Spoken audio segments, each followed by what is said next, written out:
So the U.S. released its peace proposal to allies at a Paris meeting yesterday, April 17th, and this is according to Bloomberg.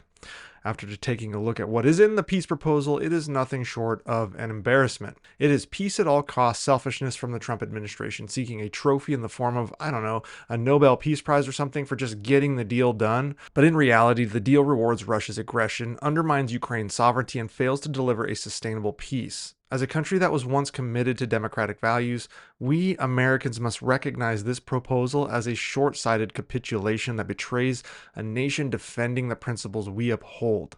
The proposal's core terms are shameful. A ceasefire that allows Russia to retain illegally occupied Ukrainian territories, including Crimea, and parts of 4 eastern regions while permanently sidelining Ukraine's NATO aspirations. In exchange, Ukraine is offered ambiguous security guarantees and economic aid. But at this point, and it pains me to say this, I see no reason why anyone should trust U.S. negotiations. These guarantees lack substance. They lack follow-through. Secretary of State Marco Rubio has admitted that negotiations have yet to define their specifics, rendering them little more than rhetorical placeholders. For a nation enduring Russia's relentless assaults, like the April 13th missile strike on Sumy that killed 35 civilians, such vague assurances are hugely inadequate. This deal disproportionately favors Russia and its authoritarian leaders, who has shown no genuine interest in peace but keeps being shielded by the Trump administration.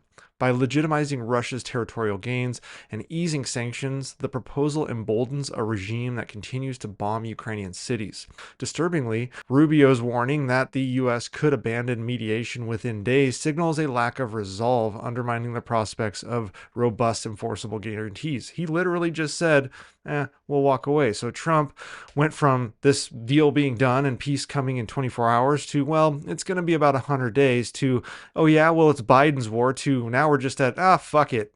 Art of the deal, folks. Art of the deal here. The only explanation I see for Trump not taking the so blatantly obvious right path here is he appears to still hold a grudge against Ukraine and President Zelensky, stemming from his 2019 impeachment, which was triggered by his attempt to withhold $400 million in military aid to pressure Zelensky into investigating Hunter Biden. That abuse of power led to his first impeachment and seemingly forged a lasting resentment, that and apparently his repeatedly stated admiration for Putin. Ukraine, who is a steadfast defender of democratic ideals, gains virtually nothing from this arrangement. The ceasefire may pause hostilities, but it freezes the conflict on terms that erodes Ukraine's sovereignty. Excluding NATO membership leaves Ukraine vulnerable to future Russian aggression, while the absence of concrete defense pacts or peacemaking mechanisms weakens any security framework. And by the way, this is the first time ever the United States has overtly claimed a policy that a country will not be able to join NATO, because previously the US and other NATO countries maintained an open door policy. Any country is welcome so long as they meet the requirements and apply. But the Trump administration blurted out that little nugget as if they were a frantic hostage trying to just give anything as a concession. This is not a path to lasting peace, but a deferral of conflict, granting Putin time to regroup and strike again, which he will do. He's done it before time and time again. The Trump administration's haste to secure a deal prioritizes political optics over strategic foresight, risking a repeat of the historical mistakes of Neville Chamberlain, a situation where appeasing aggressors fueled further instability. And they would understand this if they picked up a history book instead of trying to ban them.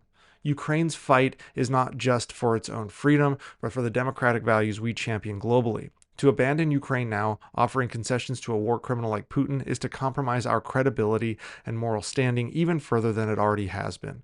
So this proposal is yet another strategic misstep.